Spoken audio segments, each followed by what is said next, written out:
Good morning, my everyone.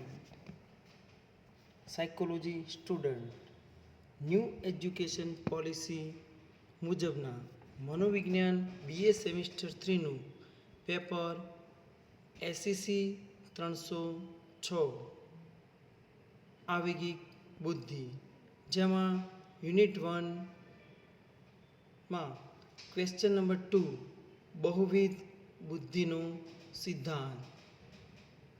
તો દોસ્તો, આપણે જોઈશું બહુવિધ બુદ્ધિનો સિદ્ધાંત.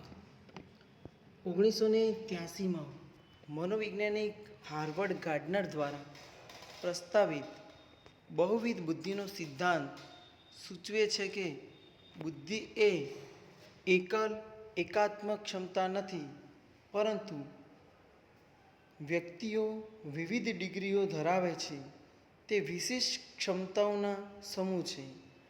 ગાર્ડનરે શરૂઆતમાં બુદ્ધિના 7 પાસાઓ ઓળખી કાઢ્યા અને બાદમાં 8મો પાસાનો ઉમેરો પણ કર્યો હતો.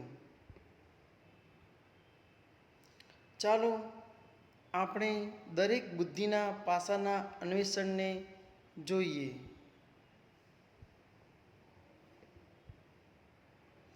ગાર્ડનરે આપેલા બહુવિધ બુદ્ધિના પાસા: ભાષાકીય બુદ્ધિ, ગાણિતિક બુદ્ધિ, અવકાશી બુદ્ધિ, મ્યુઝિકલ બુદ્ધિ, શારીરિક ચપળતા બુદ્ધિ, આંતરવૈયક્તિક બુદ્ધિ અને આંતરવ્યક્તિત્વ બુદ્ધિ, અને છેલ્લી પ્રાકૃતિક બુદ્ધિ.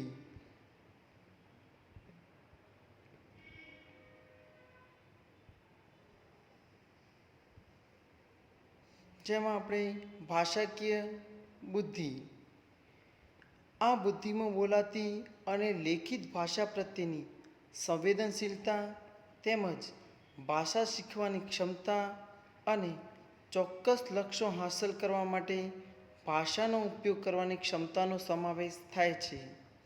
ઉચ્ચ ભાષાકીય બુદ્ધિ ધરાવતા લોકો ઘણીવાર લેખન, બોલવા અને વાર્તા કહેવામાં શ્રેષ્ઠ હોય છે. બીજું છે તાર્કિક ગાણિતિક બુદ્ધિ. આ બુદ્ધિ તાર્કિક તર્ક, સમસ્યાનું નિરાકરણ, ગાણિતિક ક્રિયાઓ અને વૈજ્ઞાનિક વિચારસરણી સાથે સંબંધિત છે.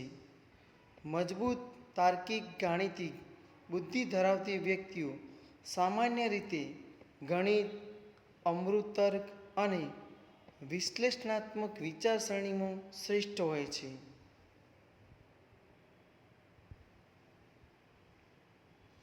ત્રીજું છે અવકાશી બુદ્ધિ. અવકાશી બુદ્ધિમાં દૃશ્ય અને અવકાશી માહિતીને સમજવાની અને તેની હેરફેર કરવાની ક્ષમતાનો સમાવેશ થાય છે. ઉચ્ચ અવકાશી બુદ્ધિ ધરાવનાર લોકો ઘણીવાર ચિત્રકામ, આર્કિટેક્ચર અને નેવિગેશન જેવી પ્રવૃત્તિઓમાં અવ્વલ હોય છે અને પોતાનું શ્રેષ્ઠતાનું પ્રદાન કરતા હોય છે. એના પછી છે 4 નંબરમાં મ્યુઝિકલ બુદ્ધિ. આ બુદ્ધિમાં લય, મેલોડી, સ્પીચ અને ટિમ્બર પ્રત્યે સંવેદનશીલતા સામેલ છે. જેમ કે વ્યક્તિનો લય, રાગ, એ બધી બાબતોનો અહીંયા સમાવેશ થાય છે. મજબૂત સંગીતની બુદ્ધિ ધરાવનાર વ્યક્તિઓ ઘણીવાર સંગીતના સાધનો વગાડવામાં, સંગીતને કમ્પોઝ કરવામાં અને સંગીતની પેટર્નને ઓળખવામાં અવ્વલ હોય છે. પછી છે શારીરિક ચપળતા બુદ્ધિ. આ બુદ્ધિ શારીરિક સંકલન, દક્ષતા અને નિયંત્રણ સાથે સંબંધિત છે. ઉચ્ચ શારીરિક ચપળતા બુદ્ધિ ધરાવતા લોકો ઘણીવાર રમતગમત, નૃત્ય, અભિનય અને અન્ય પ્રવૃત્તિઓમાં શ્રેષ્ઠતા ધરાવે છે, જેમાં શારીરિક કૌશલ્યો અને સંકલનની ખાસ જરૂર હોય છે.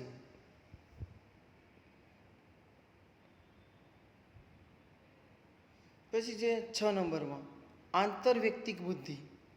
આંતરવ્યક્તિક બુદ્ધિમાં અન્ય લોકો સાથે અસરકારક રીતે સમજણ અને ક્રિયા પ્રતિક્રિયાનો સમાવેશ થાય છે.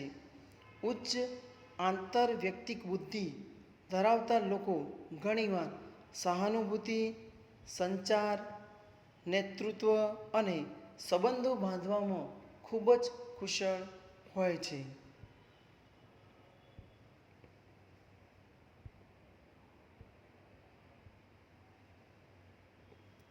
7મા નંબરમાં આંતરવ્યક્તિત્વ બુદ્ધિ. આ બુદ્ધિ સ્વજાગૃતિ, સ્વનિયમન અને પોતાની લાગણીઓ, પ્રેરણાઓ અને ધ્યેયોને સમજવા સાથે સંબંધિત હોય છે. ઉચ્ચ આંતરવ્યક્તિત્વ બુદ્ધિ ધરાવતી વ્યક્તિઓ પોતાની જાતને ઊંડી સમજ ધરાવે છે અને ઘણીવાર આત્મનિરીક્ષણ અને સ્વપ્રેરિત પણ હોય છે. એના પછી છેલ્લી 8મા નંબરની પ્રાકૃતિક બુદ્ધિ. ગાર્ડનર દ્વારા પાછળથી ઉમેરાયેલી પ્રાકૃતિક બુદ્ધિમાં છોડ, પ્રાણીઓ અને કુદરતી ઘટનાઓ સહિત કુદરતી વિશ્વ પ્રત્યેની સંવેદનશીલતા અને સમજણનો સમાવેશ થાય છે. ઉચ્ચ પ્રાકૃતિક બુદ્ધિ ધરાવતા લોકો ઘણીવાર બાગકામ, જીવવિજ્ઞાન, પર્યાવરણીય વિજ્ઞાન અને પ્રાણી પ્રશિક્ષણ જેવી પ્રવૃત્તિઓમાં શ્રેષ્ઠતા દર્શાવતા હોય છે.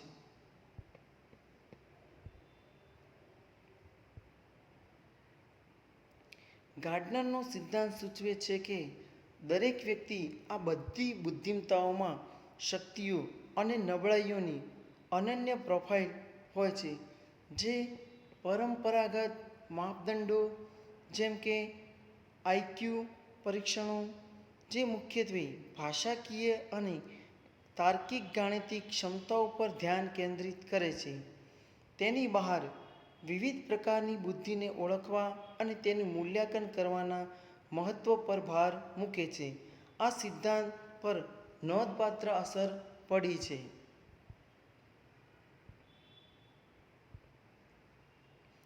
થેન્ક યુ સો મચ મારા વાલા વિદ્યાર્થીઓ મિત્રો.